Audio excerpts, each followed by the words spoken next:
Mom said, "We're doing Thanksgiving with just the well-behaved kids. Yours can skip this year." My daughter started crying. I texted back, "Understood. I'll cancel my card for the event."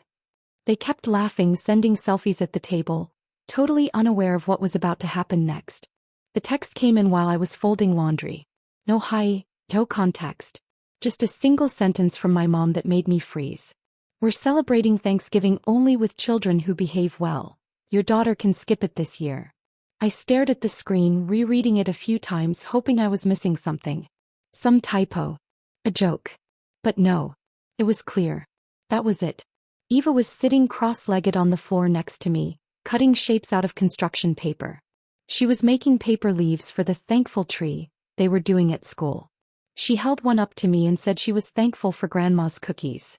And then she looked up and saw my face. She asked if Grandma was coming for Thanksgiving. I told her no. Then, without even meaning to, I showed her the text. She read it. Didn't say anything at first. Then she asked if she had done something wrong. And then she just started crying. Quiet at first, like she was trying not to be a burden about it. And then harder. That's the moment something in me flipped. Didn't feel like anger. It felt like something deeper. A kind of permanent understanding that once you see it, you can't unsee it. My parents never wanted her. They never tried. And maybe they never wanted me either. Not really. Just the version of me that didn't question them, the one who went along with everything. The obedient daughter. The one who kept giving. I didn't respond right away. I sat with Eva until she calmed down, and then I went to my room, shut the door, and texted back. "Understood. I'll cancel my card for the event." Yeah. That whole Thanksgiving dinner?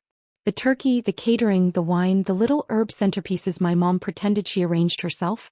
All of it was on me. I'd been covering it for the last 3 years without ever asking for credit. I made good money as a consultant and didn't mind helping out. But suddenly, the fact that I had paid for every single holiday while my parents picked favorites, it made me feel like an idiot. I canceled everything. Every dish, every delivery, every service. No notice. No explanation. Just shut it down. I didn't say anything else to them. On Thanksgiving morning, I made pancakes with Eva and we stayed in pajamas all day. Around 11, the group chat started lighting up. Photos of the table settings, everyone dressed up. My mom posted a pic of the empty dining room with a caption like, "Just waiting on the feast." They still hadn't figured it out. Then came the selfies. My brother Ben grinning next to my dad, both of them with beers. My sister-in-law doing a boomerang of her and my mom clinking glasses. They sent one where they toasted, "To family that behaves." The caption was obvious. And cruel. No one noticed yet that the food wasn't coming. I didn't respond. Just kept my phone on silent and let them enjoy the illusion. At 2:45, Ben texted, "Hey, was the food supposed to come later this year or?" And a few minutes later, another. Mom says nothing showed up. She's freaking out. I didn't say a word. I didn't have to. That night, Eva and I ate simple turkey sandwiches from the deli down the street and watched The Princess Bride under a blanket. It was probably the most peaceful Thanksgiving I'd had in years. But that was just the beginning. Because what my family didn't know yet, what was quietly unraveling behind the scenes, was that the house they were sitting in, drinking wine and laughing in, was no longer really theirs. And soon they were going to need help. Badly. The first sign came on the Monday after Thanksgiving. I was in a meeting when Ben called twice in a row. I didn't pick up. Then came a text from him. "Hey, are you free to talk? It's important. Nothing to do with Thanksgiving." I ignored it. An hour later my mom called. Then my dad. Then Ben again. It was like they suddenly remembered I existed, and not just to pay for dinner. That night I finally checked my voicemail. The message was from my mom and she sounded off. Not angry. Not cold. Just tired.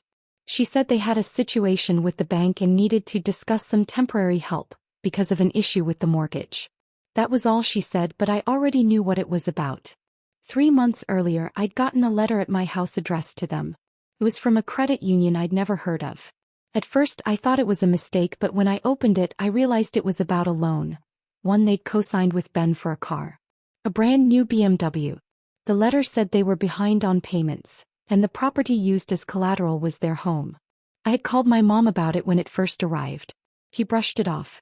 Said it was handled and that I shouldn't worry. I let it go. I shouldn't have. By the time they reached out after Thanksgiving, it was clear nothing had been handled. The loan had gone into default. The bank was initiating proceedings to seize the house unless the debt was settled within 30 days. I didn't answer them right away. I sat on the information for 3 days while they kept calling, texting, trying different angles. My dad sent me a long message about how family sticks together, and how they knew I wouldn't let something this small ruin everything. Small.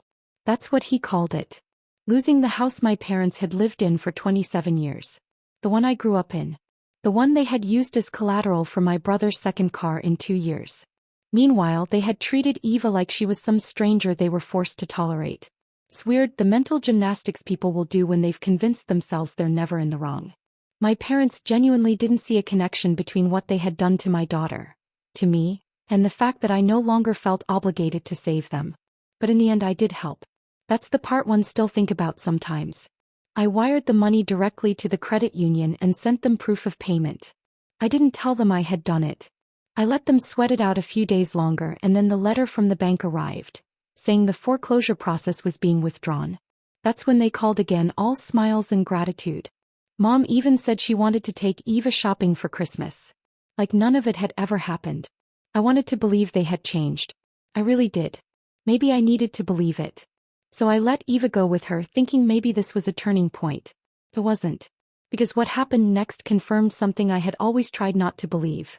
That my daughter was invisible to them. And they didn't even care to hide it.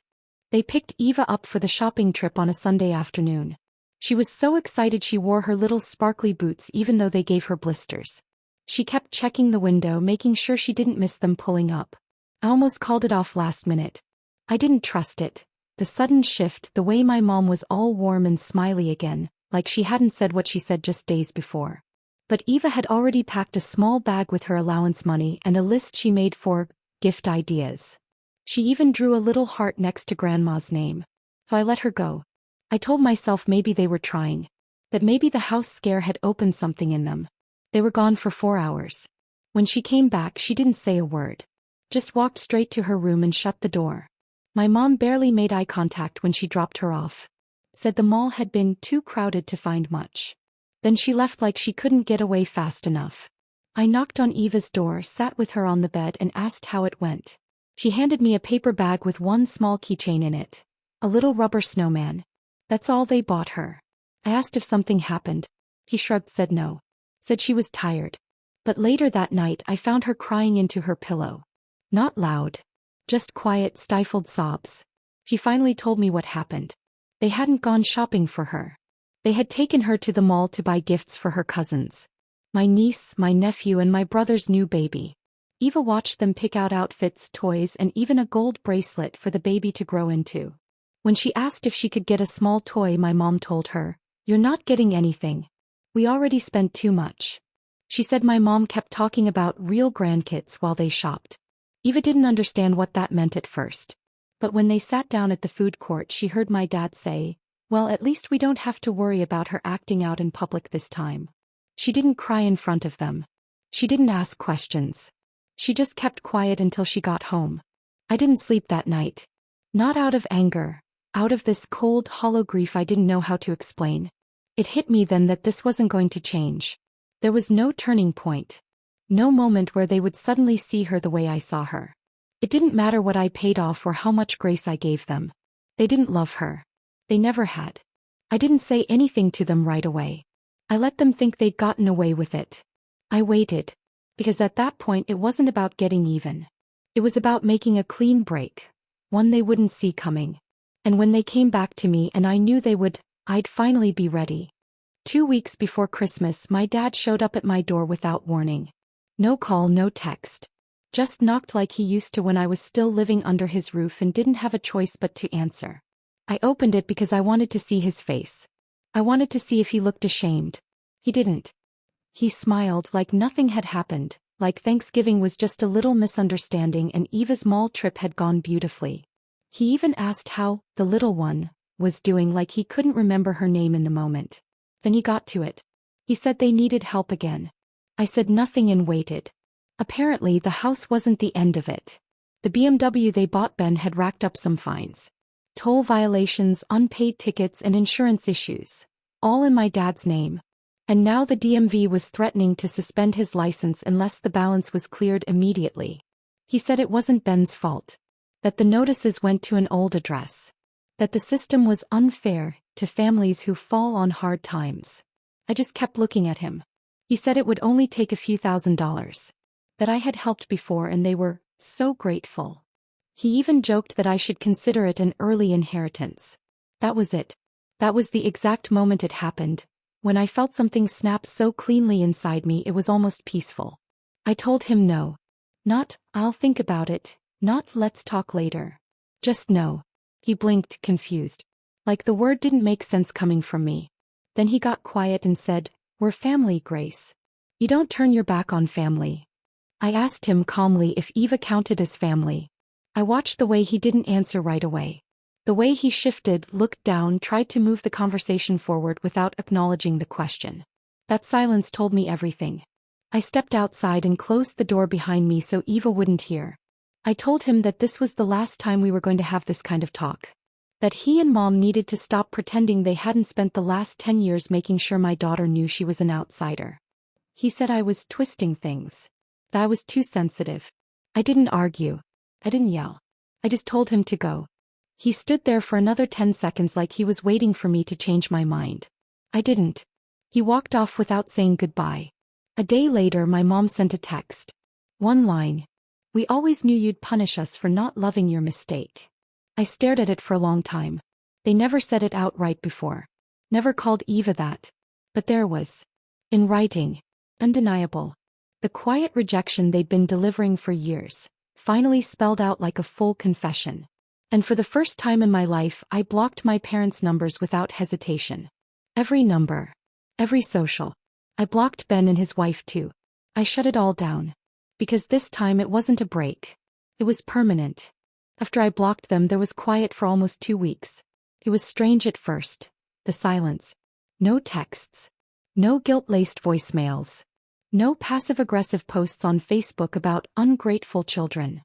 I kept expecting something to slip through. A letter, a knock, a mutual friend trying to mediate. But nothing. It wasn't peace. Not yet. Just a pause. And then just after New Year's the silence cracked. It started with my aunt, my mom's sister, calling me from a number I didn't recognize. I let it go to voicemail. She left a message saying she didn't want to get in the middle, but that my parents were not doing well, and that I should have some compassion. She didn't know about the text. She didn't know what my mother had said about Eva. That word, mistake, still echoed in my head like it was branded into something.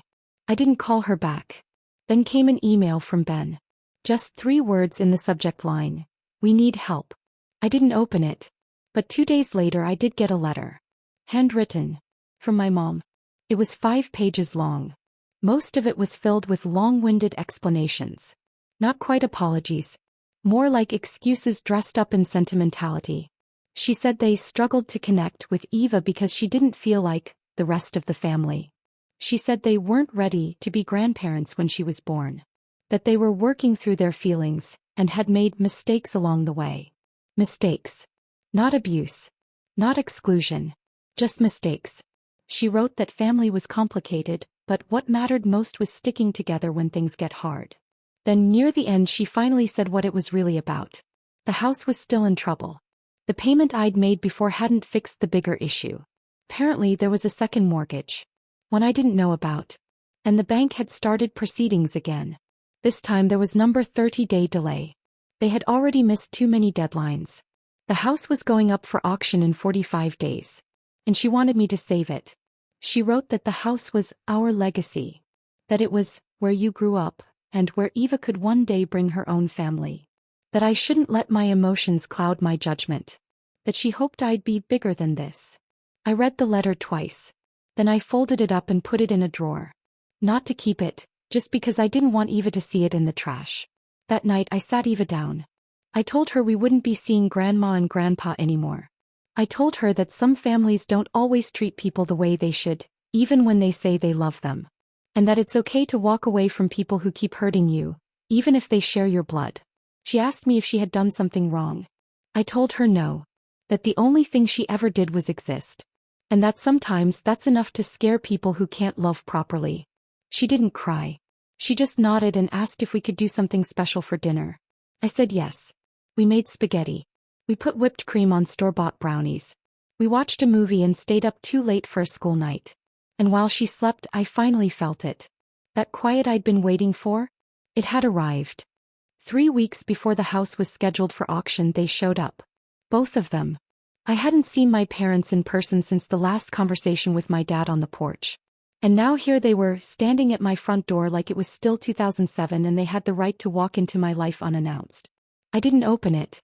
I watched through the peephole for a moment. My mom was holding a folder, probably filled with documents or estimates or whatever paperwork they thought would convince me to play savior again. My dad looked older, like the weight of everything had finally started to show on his face. I waited. They rang the bell again. Knocked. Then my mom called out my name through the door. That's when Eva came down the hallway. She asked if she should open it. I told her no. Just like that. No long explanation. No need. I walked her back upstairs and turned on some music in her room so she wouldn't hear. By the time I came back down, they were still outside. So I opened the door, just the screen. Before either of them could speak, I said one thing. You can stop asking. It's over. My mom tried to say something about the bank, about how I didn't understand the full picture, how they'd taken steps to fix things. My dad kept quiet this time, just stared at the ground like he already knew how this was going to end. I told them I didn't care what the steps were. I reminded them that they were willing to let my daughter feel like garbage so they could keep pretending we were still a perfect family. I told them I had tried. That I had helped when I shouldn't have. That I gave them every chance. And they used all of it, every dollar, every bit of trust, to hurt the one person who had never done anything to them except be born to the wrong parent. They didn't argue with that. Not because they agreed. Because they knew there was no comeback this time. My mom asked me if I would at least consider letting Eva write letters someday, so she doesn't forget us. I looked her in the eye and said, "You made sure she'll never forget you." Then I shut the door. The house sold exactly 19 days later. I didn't watch the auction. Didn't check the listing. I only knew the date because my mom had scribbled it in the corner of the letter she'd sent. They moved in with Ben last I heard, which made sense. He was always their favorite. Maybe now he could be their lifeline too. Eva didn't ask about them anymore. Not even once. I never told her everything. Not all the ugly pieces. Just the truth she needed. That we don't let people keep a place in our lives just because we share DNA. That love is proven, not owed. Sometimes I still get tempted to check on them. I never do. Because for once I didn't just close the door. I locked it. And I threw away the key.